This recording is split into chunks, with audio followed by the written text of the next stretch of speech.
Welcome everyone.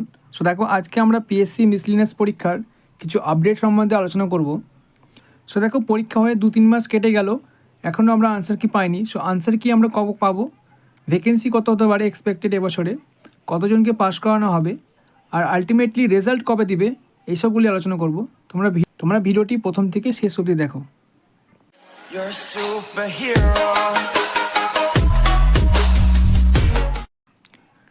So দেখো, question level.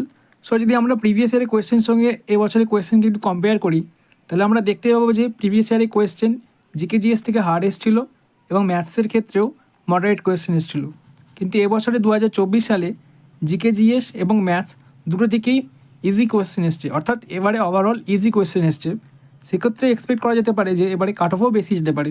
So দেখো এবারে কাট অফ কত যেতে পারে।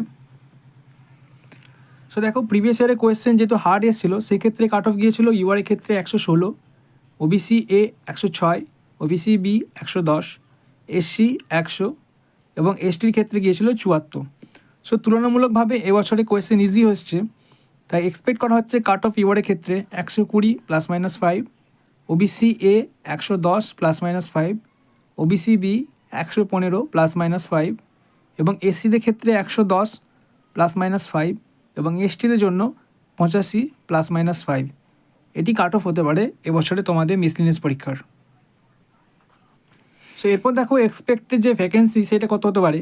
সো প্রিভিয়াস ইয়ারে ভ্যাকেন্সি এসেছিলো 300+। সো এবারেও এক্সপেক্ট করা হচ্ছে 300 থেকে 500-র মধ্যে ভ্যাকেন্সি আসতে পারে। যদি 300+ ভ্যাকেন্সি আসে, সেক্ষেত্রে মোট পাস করানো হবে 25,000 থেকে 30,000 জনকে। 400+ ভ্যাকেন্সি এলে সেক্ষেত্রে 30,000 থেকে 35,000 জনকে পাস করানো হবে। এবং যদি 500+ ভ্যাকেন্সি আসে, সেক্ষেত্রে 40,000 থেকে 35,000 জনকে পাস করানো হবে। সবটাই ডিপেন্ড করছে এই ভ্যাকেন্সির ওপর। সো দেখো, প্রিলিমসের পর 2-3 মাস কেটে গেছে, তো রেজাল্ট কবে দিবে।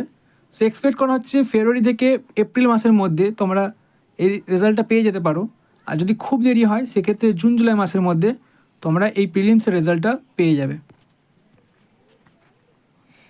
সো এগুলি ছিল কিছু ইম্পর্টেন্ট আপডেট পিএসসি মিসলিনিয়াস পরীক্ষায়। আশা করি ভিডিওটি তোমাদের খুব ভালো লেগেছে, আর ভিডিওটি বন্ধুদের সঙ্গে শেয়ার করতে বলো না। Thank you for watching.